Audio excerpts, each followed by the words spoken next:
कहानी की शुरुआत में हमें बताया जाता है कि सैकड़ों साल पहले ज़मीन पर टाइटन्स ने हमला किया था और पूरी दुनिया को तबाह कर दिया था। टाइटन्स वो जानदार थे जो इंसानों जैसे दिखते थे, लेकिन इंसानों से कई फुट ज़्यादा लंबे होते थे और इंसानों को कच्चा चबा कर खाते थे। अपनी जान बचाने के लिए इंसानों ने बहुत ऊंची ऊंची दीवारें बना ली और ख़ुद को उन्हीं दीवारों में कैद कर लिया। धीरे धीरे ये बड़े टाइटन्स खाने की कमी की वजह से कमज़ोर होते गए और इस तरह टाइटन्स के हमले को 100 साल गुजर गए। इंसान अब टाइटन्स को भूलने लगे थे। टाइटन्स अब सिर्फ कहानियों की किताबों में बच्चों को डराने के लिए ही दिखाए जाते थे। इंसानों को लगता था कि अगर कभी दोबारा टाइटन्स हमला करेंगे तो उनकी बनाई हुई दीवारें उन्हें बचा लेंगी। दीवारों के अंदर रहने वाले लोग अपनी छोटी दुनिया में बहुत मुश्किल से ज़िंदगी गुजार रहे थे, क्योंकि यहाँ खाना पीना, कपड़े, पढ़ाई और लिखाई, यहाँ तक कि इलाज की भी कमी थी। लोग चाहकर भी इन दीवारों से बाहर नहीं जा सकते थे, क्योंकि टाइटन के डर से हुकूमत ने पहले ही दीवारों को मुकम्मल तौर पर बंद कर दिया था। और हाँ, ये जानना ज़रूरी है कि इन दीवारों के अंदर इंसानों को 3 हिस्सों में बांट दिया गया था। तीसरे हिस्से के लोग ज़्यादातर खेती बाड़ी और मजदूरी का काम करते थे। दूसरे हिस्से के लोग दीवारों में मौजूद फैक्ट्रीज और इंडस्ट्रीज में काम करते थे। और पहले हिस्से के लोग आर्मी ऑफिसर्स यानी VIP लोग जो पूरे शहर को कंट्रोल करते थे। यहीं किसान और मजदूर सेक्टर के अंदर एक लड़का रहता था जिसका नाम इरन था। इरन इन टाइटन्स पर बिल्कुल भी यकीन नहीं रखता था। उसका मानना था कि इंसान सिर्फ टाइटन्स के डर की वजह से इन दीवारों के अंदर कैद हैं। जिस दिन वो लोग अपने डर पर काबू पा लेंगे वो जरूर दीवारों के पार चले जाएंगे। इरन हर हाल में देखना चाहता था कि इन दीवारों के पार आखिर क्या है। खैर, उस दिन इरन का दोस्त जिनसेंग भागता हुआ उसके पास आया, उसे अपनी बनाई हुई एक मशीन दिखाने के लिए। लेकिन भागते वक्त जिनसेंग एक आदमी से टकराया, लेकिन उसने उसे इग्नोर किया और भाग गया। फिर इरन की एक और दोस्त मिकासा को साथ लेकर वो दोनों उस गुप्त जगह पर गए जहां तीनों आपस में मिले। जब इरन अपने दोस्त की बनाई हुई मशीन को देख रहा था तभी उसे याद आया कि हुकूमत ने पहले ही इन सभी नई इन्वेंशन या किसी भी किस्म की नई खोज पर पाबंदी लगा दी है। मतलब कि कोई भी इंसान अगर चाहे तो कुछ भी नया नहीं कर सकता, क्योंकि हुकूमत का मानना है कि अगर लोग नई चीजें बनाने लगेंगे तो जरूर कोई ना कोई बुरा हादसा होगा। यहाँ इरन कुछ देर मिकासा से बात कर रहा था और उनकी बातचीत से हमें यह भी अंदाजा हो गया था कि मिकासा और इरन एक दूसरे से मोहब्बत करते हैं। इरन को उनकी मुलाकात की ये जगह बहुत पसंद है, क्योंकि यहाँ कुछ पुरानी बम्पर मशीन टूटे फूटे पड़ी हैं जिसकी वजह से आम लोग यहाँ नहीं आते, और क्योंकि ये जगह सुनसान है और काफी ऊंचाई पर है और इसलिए यहाँ खड़े होकर दीवार के अंदर का लगभग सब कुछ देख सकते हैं। लेकिन इन दीवारों की सारी चीजें देखकर भी इरन कभी सुकून में नहीं आता।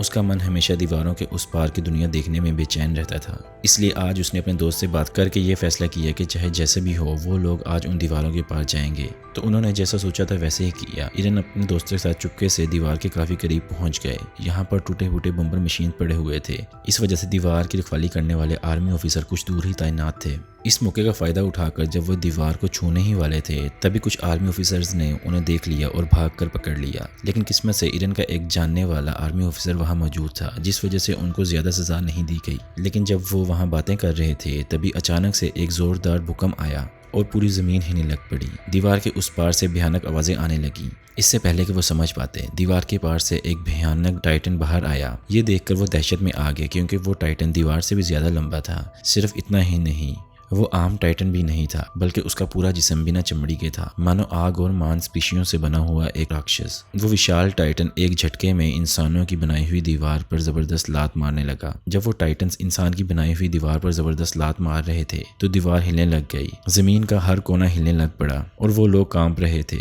सब समझ गए थे कि अगर टाइटन्स ने दीवार को तोड़ दिया तो सबकी जान जा सकती है। फौज ने फौरन ही उन पर गोलाबारी करना शुरू कर दी, लेकिन वो टाइटन्स इतने ताकतवर थे कि उनको गोलियों का कोई असर नहीं हो रहा था। फौज ने हर तरह से उन पर हमला करने की कोशिश की, लेकिन वो टाइटन सिर्फ अपनी लातों से ही दीवारों को तोड़ रहे थे। फिर अचानक से वो टाइटन्स एक जोरदार धमाके की आवाज के साथ गायब हो गए। लेकिन जब धुंध और मिट्टी थोड़ी कम हुई तो लोग देखते हैं वो टाइटन्स अपनी लातों से दीवार का एक बड़ा हिस्सा तोड़ चुके थे और उस हिस्से से दीवार के पार से बहुत ज्यादा नए टाइटन्स अंदर आ रहे थे। टाइटन्स का एक बड़ा झुंड दिखाई देने लगा। वो टाइटन इंसानों को देखकर डर और खौफ के साथ मुस्कुराने लगे।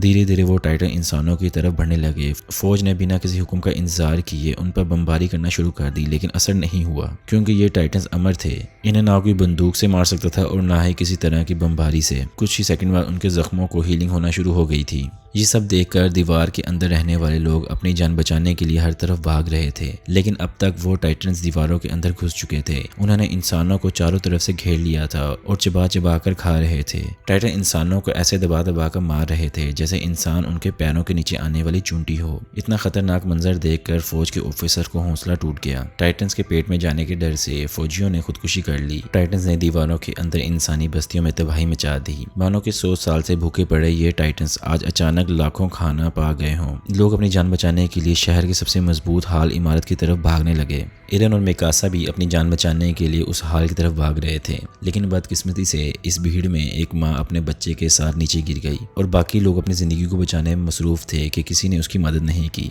ये देखकर मिकासा उस बच्चे को बचाने के लिए दौड़ पड़ी। इस वजह से वो इरन से अलग हो गई। इरन लोगों की धक्का मुक्की में हाल के अंदर तो पहुंच गया, लेकिन मिकासा और बच्चा बाहर ही रह गया। इरन ने मिकासा को बचाने के लिए बार बार बाहर निकलने की कोशिश की, लेकिन हाल के अंदर मौजूद लोगों ने किसी हालत में दरवाजा खोलने नहीं दिया। इस दौरान बाहर मिकासा की तरफ एक बड़ा टाइटन बढ़ रहा था और कुछ करने से पहले ही वो टाइटन मिकासा को पकड़ लेता है। ये सब देखकर इरन किसी भी हालत में हाल के अंदर नहीं रह सकता था, इसलिए जैसे ही मौका मिला था वो हाल के बाहर निकल आया, लेकिन बाहर मिकासा नहीं थी और न ही वो बच्चा। और तब तक वो टाइटन्स ने हाल में मौजूद इंसानों की बू को महसूस कर लिया था और कुछ टाइटन्स ने हाल को चारों तरफ से घेर लिया था, छत तोड़ दी थी, सभी लोगों को चबा चबा कर मार दिया था। आखिरकार इतने सारे इंसानों को खाने के बाद टाइटन्स की भूख कम हो गई थी और तभी तबाही रुक गई। इरन बहुत गम में था और निराशा के साथ आगे बढ़ रहा था। अब कहानी में 2 साल का मंजर दिखाया जाता है। तीसरे एरिया के किसान और मजदूरों का पूरा शहर टाइटन्स के हमले में तबाह हो चुका था। सिर्फ कुछ लोग बच पाए थे, तो वो अब दूसरे एरिया में आकर मुख्तलिफ इंडस्ट्रीज के अंदर काम करने लगे। खुशकिस्मती से दूसरे एरिया की इंडस्ट्रीज की दीवारें महफूज रह गई थी, इसलिए वो टाइटन्स के हमले से अपने आप को बचाने में कामयाब हो गई। लेकिन अब दूसरे एरिया में आबादी बहुत ही बढ़ गई थी। इस वजह के चलते वहां पर खाने पीने की चीजों में कमी आना शुरू हो गई थी। सिर्फ कुछ ही महीनों में सैकड़ों लोगों की भूख की वजह से मौत हो गई। इतना ही नहीं, खाने की कमी की वजह से लोग आपस में लड़ाई झगड़ा करने लगे, जैसे और भी सैकड़ों लोग मारे गए हैं। इसलिए इंसानियत को बचाने के लिए फिर से तीसरे एरिया के लोगों को कब्जे में लेना जरूरी हो गया था। इसलिए फौज के ऑफिसर्स ने टाइटन्स को मारने के लिए एक टीम तैयार की थी, जिसे पिछले 2 सालों की ट्रेनिंग दी जा रही थी और फौजियों में इरन और उसका दोस्त जिंग सैंग भी शामिल था। असल में वो किसी कीमत पर भी मिकासा की मौत का बदला लेना चाहता था। खैर, यहाँ कमांडर उन्हें प्लान के बारे में बताते हैं। असल में वो रात के वक्त इस मिशन पर निकलेंगे क्योंकि रात में टाइटन्स को साफ नहीं दिखाई देता। इस मौके का फायदा उठाकर वो बड़े बड़े विस्फोटों के जरिए तीसरे एरिया की टूटी हुई दीवार के ऊपर वाला हिस्से को उड़ा देंगे। जैसे ही दीवार के ऊपर वाला हिस्सा टूटकर नीचे गिर जाएगा और फिर वो फटना बंद हो जाएगा। ऐसा होने पर बाहर से कोई नया टाइटन अंदर नहीं आ पाएगा। इसी मौके पर वो अंदर मौजूद टाइटन्स को मारकर अपने इलाके को वापस कब्जे में कर लेंगे। तो इन 2 सालों में उन्होंने टाइटन्स को मारने के लिए एक तरीका बनाया था। इसके जरिए वो दीवारों पर रस्सी बांध के हवा में उड़ सकते थे। दूसरी तरफ मुख्तलिफ किस्म की रिसर्च कर उन्होंने टाइटन्स के गर्दन के पीछे एक नाजुक जगह ढूंढ ली थी। अगर उसे काट दिया जाए तो टाइटन हमेशा के लिए मर जाता था। तो प्लान के मुताबिक उस रात वो विस्फोटों के साथ निकल पड़े और तीसरे एरिया की उस दीवार की तरफ बढ़े। रास्ते में उन्हें किसी बच्चे के रोने की आवाज सुनाई दी। फौजी समझ गए कि शायद वहाँ इंसानी बच्चा अभी भी जिंदा हो, तो वो उसे बचाने के लिए गए। तो वो वहाँ जाकर देखते हैं कि असल में टाइटन का बच्चा निकला। वो बच्चा इंसान को देखते ही उनको पकड़ने के लिए आगे बढ़ने लगा, लेकिन इससे बच्चा गिर गया और जोर जोर से चीखे मारकर रोने लगा। बच्चे की चीख सुनकर चारों तरफ से सैकड़ों टाइटन जाग गए और फौज पर हमला कर दिया। फौज टाइटन के बीच में काफी मुश्किल में पड़ गए क्योंकि उनका कमांडर पहले ही वो विस्फोटों के साथ वहां से भाग चुका था। लेकिन खुशकिस्मती से तभी अचानक शकी सीमा नाम का एक कैप्टन आ गया और एक एक करके सारे टाइटन्स को मारने लगा। लगभग 10 टाइटन को मारने के बाद उसके साथ एक और फौजी औरत जुड़ गई। वो दोनों बड़ी बहादुरी से एक एक करके सारे टाइटन को मारते चले गए। यहीं इरन देख रहा था कि ये लड़की कोई और नहीं बल्कि मिकासा थी, उसकी दोस्त। असल में 2 साल पहले टाइटन के हाथों से शिकाशिमा ने मिकासा को बचाया था। उसके बाद कैप्टन ने मिकासा को ट्रेनिंग दी और वो एक खतरनाक योद्धा बन गई। फिर अजीब बात यह थी कि मिकासा ने इरन को देखकर कोई एहसास नहीं जताया था।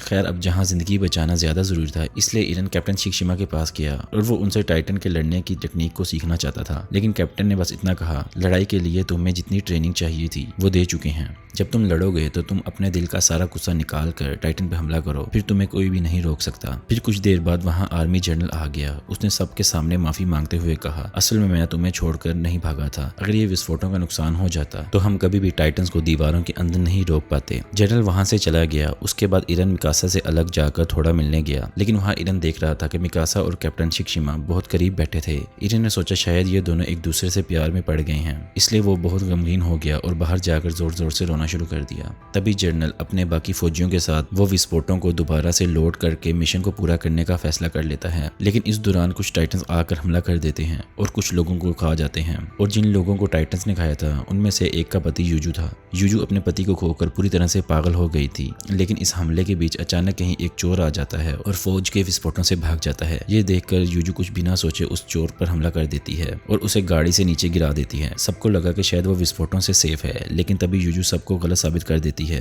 वो विस्फोटों में आग लगा देती है और उन्हें टाइटन्स के बीच में फेंक देती है। असल में अपने पति को खो देने के दर्द में और टाइटन से बदला लेने के लिए यूजू ने ये किया था। लेकिन बदकिस्मती से इतने बड़े धमाके के बाद भी टाइटन्स को कुछ नहीं होता। वो पल भर में रीजनरेट हो जाते थे। लेकिन इस धमाके में आम लोगों को बहुत नुकसान होता क्योंकि वे दीवार के टूटे हुए हिस्से को बंद नहीं कर पाते। ये सब देखकर इरन अपने पूरी जिंदगी की मोहब्बत और लगाव को छोड़कर बहुत गुस्से में आकर टाइटन्स पर हमला कर देता है। शुरुआत में काफी टाइटन्स को मारने में कामयाब होता है। इसे देखकर छत पे खड़े कैप्टन बहुत खुश होते हैं। लेकिन बदकिस्मती से एक टाइटन के हमले पर इरन के एक पैर में चोट लग जाती है और उसका पैर कट जाता है और वो पूरी तरह से हिम्मत हार जाता है। तभी एक टाइटन उसके दूसरे दोस्त जिंग सेंग को पकड़ लेता है। ये देखकर बाकी फौजियों ने उस टाइटन पर हमला कर दिया, लेकिन इस बार वो टाइटन नहीं रुक पाता। टाइटन सिंह जैन को निकलने ही वाला होता है, लेकिन तभी इरन गुस्से में आगे बढ़कर टाइटन पे कूद जाता है अपने दोस्त को बचाने के लिए। आखिरकार वो जिंग सेंग को बचाने में कामयाब हो जाता है, लेकिन तभी टाइटन इरन का हाथ काट देता है और उसे निकल जाता है। इरन अपने आप को उस राक्षस के पेट के अंदर पाता है और धीरे धीरे वो खाता जा रहा होता है। ये सब बाहर से मिकासा देख रही होती है और उसे बहुत दुख हो रहा होता है। मिकासा टाइटन को मारने के लिए उस पर हमला करती है, लेकिन बदकिस्मती से उसके हथियार खत्म हो जाते हैं और वो नीचे गिर जाती है। अब इरन को निकल चुका टाइटन मिकासा की तरफ बढ़ रहा था, लेकिन इसी दौरान उस राक्षस के पेट में कुछ गड़बड़ होने लगती है और पल भर में उसके मुंह से एक भयानक धमाका होता है, जैसे एक विशाल ज्वाइंट टाइटन जन्म लेता हो। और फौज कुछ समझ नहीं पाती। उससे पहले ही ज्वाइंट टाइटन आर्म टाइटन पर हमला कर देता है। ये ज्वाइंट टाइटन आर्म टाइटन से बहुत ज्यादा ताकतवर और तेज गति वाला होता है, इसलिए पल भर में ज्वाइंट टाइटन लगभग सभी टाइटन्स को मार देती है।